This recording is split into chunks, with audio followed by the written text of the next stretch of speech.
Manchester United aren't just losing games. They're falling apart in front of everyone, like a giant crumbling in slow motion while pretending everything's fine. At the Etihad, the disaster had faces and names. Luke Shaw, once the calm rock in United's defense, looked lost. For Phil Foden's opener, he stood off Doku like he was watching from the stands, letting the winger float in a cross. Then Erling Haaland bullied him for the second, brushing him aside like he wasn't even there. And for City's third, Shaw gave the ball away in midfield and vanished as Haaland sprinted through to kill the game. 3 goals, and somehow Shaw's shadow was in all of them. Roy Keane saw enough. Live on TV, his voice cut sharp. This was international level defending gone missing, and Shaw had simply thrown the towel in. Harsh words, but Keane's not the only one losing patience. Because behind Shaw's collapse is something uglier. Ruben Amorim's whole system is cracking. Since taking over, he's won just 8 of 31 league games. 8. That's the worst win rate of any permanent United manager since the Second World War.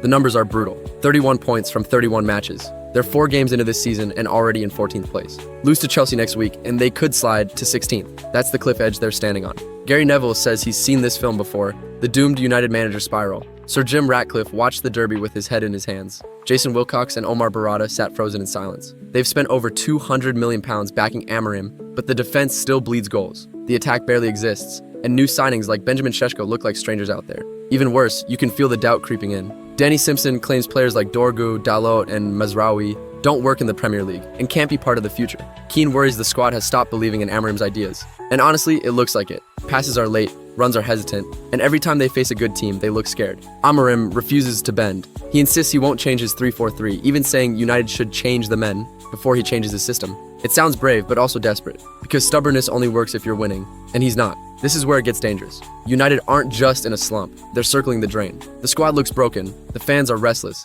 and the manager is digging in while the walls shake around him. 4 games in, the season already feels like it's slipping away. The story that started with Shaw's mistakes is really about something bigger, a giant club stuck in a loop, hoping this time will be different while every sign screams it won't. If Amorim can't flip this fast, he won't get to finish the story, someone else will. And maybe that's the scariest part. United have seen this film before, and they know exactly how it ends.